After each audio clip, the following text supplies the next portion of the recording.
We've been talking a lot about states and statehood, which raises the issue of what is a state? What does it take to be a state? And fortunately, there are some real life examples that we can look at. And we will turn here to look at Kosovo, which is one of the world's newest states. Now, Kosovo, if you go look for it on a map, you can find it in the middle of Eastern Europe. It is located in the southern part of Serbia. Now, you'll notice on Kosovo that it is delineated by a dashed line rather than an actual line as in the rest of the region.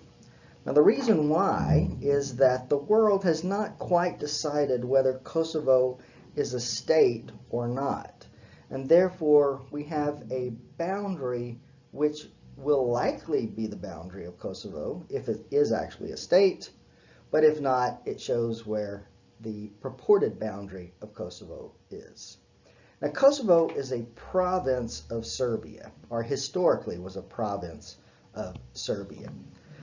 Serbia was one of numerous countries that made up what was known as the Yugoslav Federation. Serbia, along with Macedonia, Montenegro, Bosnia, Croatia, and Slovenia, were all once part of the country known as Yugoslavia. Following the end of the Cold War, Yugoslavia dissolved, and these new states came out of that process. Now, Kosovo was not on the same level as Montenegro or Serbia or Macedonia. It was a different entity. It was a province located in the area known as Serbia. However, for a number of years, it had enjoyed a semi-autonomous condition, meaning that it was able to control much of the government within its own territory. In this lecture, what we're going to look at is this issue: is Kosovo a country? And in fact, if you go to Google and you put your cursor in the search box and you start to type "is Kosovo," almost guarantee that one of the first search results you'll get will be this question: is Kosovo a country? Now, in 2008, Kosovo declared its independence. There was great joy and celebration in Kosovo as well as elsewhere in the world. Now, you'll note in this picture, though, that the flags being used to celebrate the Declaration of Independence are not a Kosovo flag, but instead is the flag of Albania. The Declaration of Independence came after 9 years of negotiation with the government of Serbia as to Kosovo's future status. Kosovo was advocating for an autonomous existence. Serbia wanted to maintain its control over Kosovo, and therefore 9 years of negotiation failed to yield a result. The parties at the end of 9 years, from starting in 1999 running through 2008, were essentially no closer to a settlement of the dispute. This Declaration of Independence in 2008 helped to create the world's newest state. And once again, you can see in pictures from the Declaration of Independence celebration, the flag of Albania. In order to understand Kosovo, we have to understand its unique history. Kosovo was historically a Serbian province, and if you start doing any research into Kosovo, you will see this phrase repeated often, this notion of Kosovo is Serbia. That Kosovo is part and parcel of Serbia. In fact, many would argue that Kosovo is the absolute birthplace of their nation. And if you want to look at phrases that you also see when searching about Kosovo, you'll see this: Kosovo is the heart of Serbia. We don't really have a comparison here in the United States. Perhaps maybe you can look at Boston as a place where the American nation was created. That's how the Serbs look at Kosovo. Kosovo is also home to many historic Serbian monasteries. Serbia is a heavily Christian country, and many of their Serbian Orthodox monasteries are located in Kosovo. Matter of fact, on this map, you can see all of these little fires all represent a separate Serbian Christian monastery located in the region known as Kosovo.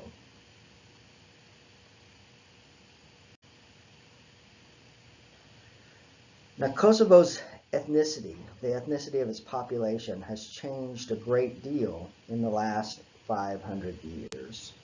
In 1389, Serbia lost the Battle of Kosovo to the Ottoman Empire. And when we talk about the Ottoman Empire, we're talking about Turks. The Ottoman Turks had an empire that stretched throughout Eastern Europe and into Asia, based in Istanbul, but reaching as far as Austria, as far south as Macedonia, and deep into the Middle East on their eastern front.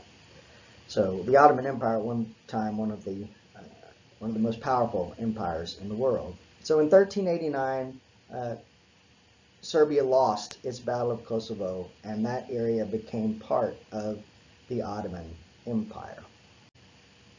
And during the next few centuries, what happened is ethnic Serbs were driven out, or were forced to leave, or were encouraged to leave out of Kosovo, and in their place, Albanian Muslims moved into the Kosovo region. So ethnic Albanians moved into the Kosovo region. As you remember from our map, Albania bordered Kosovo. Over time, the population in the province of Kosovo became mostly of Albanian heritage, with a few notable pockets of ethnic Serbs. And on this map, we can see the ethnic map, the ethnic distribution of Albanians and Serbs inside of Kosovo. The deeper, the darker red, the more Albanians live. The lighter pink tend to be more of a mix. And then in these blue elements, those are mostly Serbians. And in fact, we also have some of the most historic Serbian monasteries represented on the map. These small pockets of blue indicate areas of important Serbian monasteries.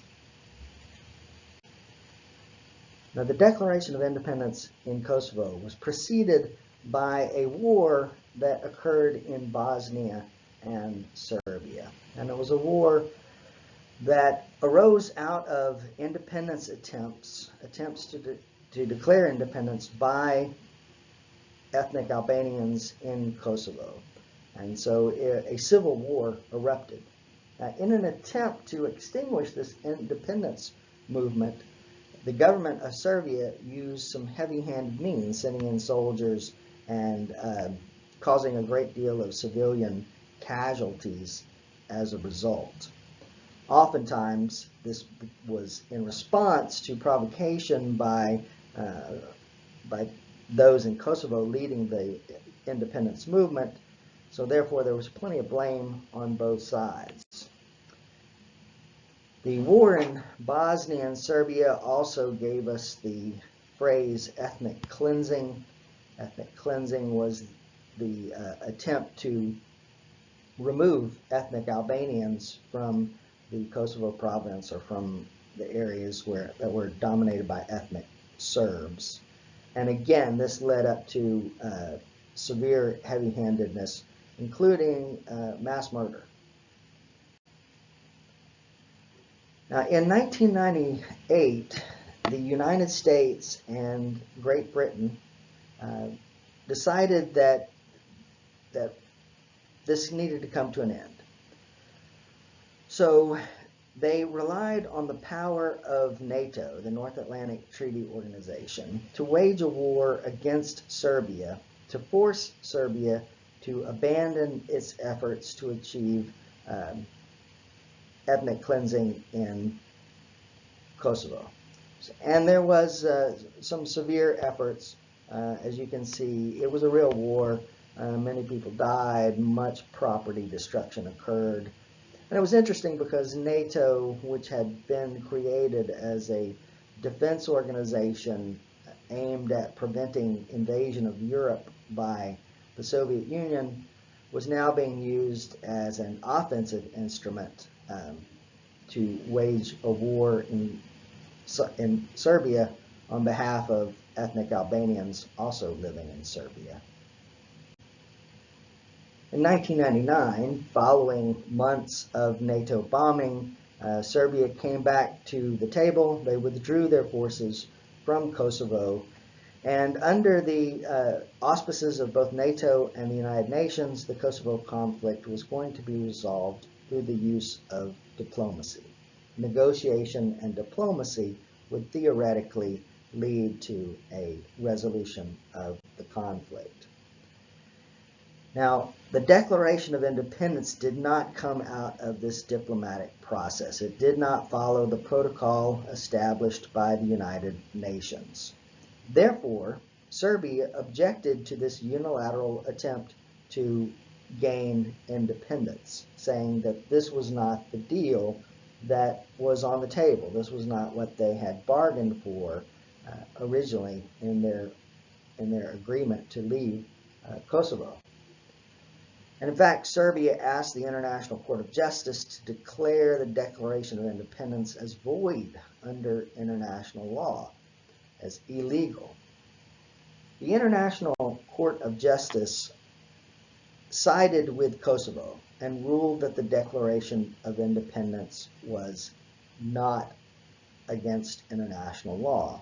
However, I say sort of because in fact the opinion was filled with qualifiers that essentially said Kosovo is unique. Its history is unique.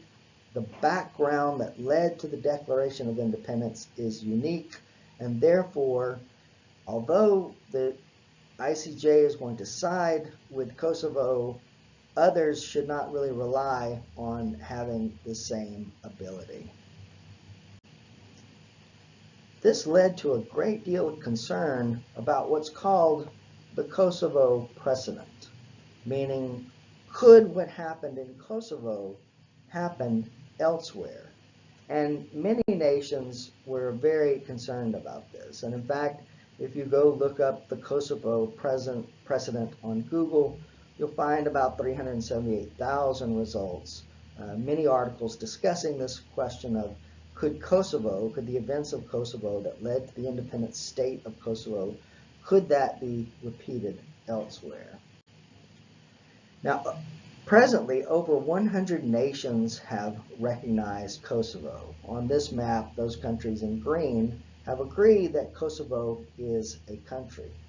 However, you'll notice that there are a number of states that have refused to recognize Kosovo as an independent nation, including notably Spain.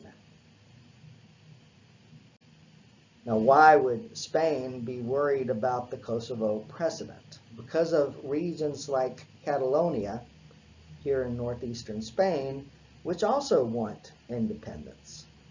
So many states are troubled by the thought that breakaway regions in their countries can now be entitled to statehood status. The Kosovo precedent says that every ethnic group essentially gets to be their own state. Every ethnicity can become its own state, which of course is worrying to countries like Spain that have probably 8 different breakaway movements in the country at any one time, where there are people in the Basque region of northwest Spain believe themselves also to be deserving of independent statehood. Now, the counter-argument to the Kosovo precedent says that Kosovo is one of a kind.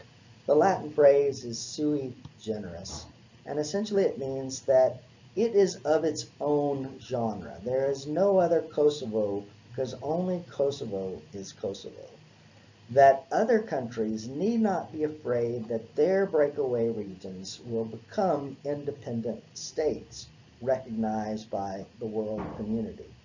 And this is probably the dominant argument that you see if you went through those 378,000 hits on Google. Probably 3/4 of them would agree with this idea that that Kosovo is one of a kind, is unique, and did not set a precedent.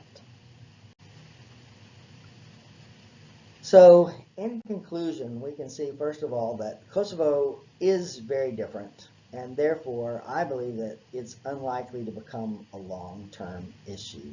I do not think that we will see the Kosovo precedent used to justify new countries, new states in the future. That's very unlikely, because so many have taken pains to distance themselves from that opinion.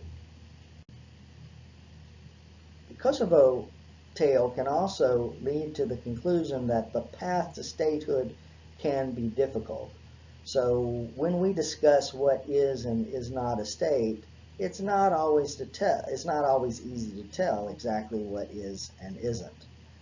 This slide is actually of a statue dedicated to Bill Clinton, located in Pristina, the capital of Kosovo.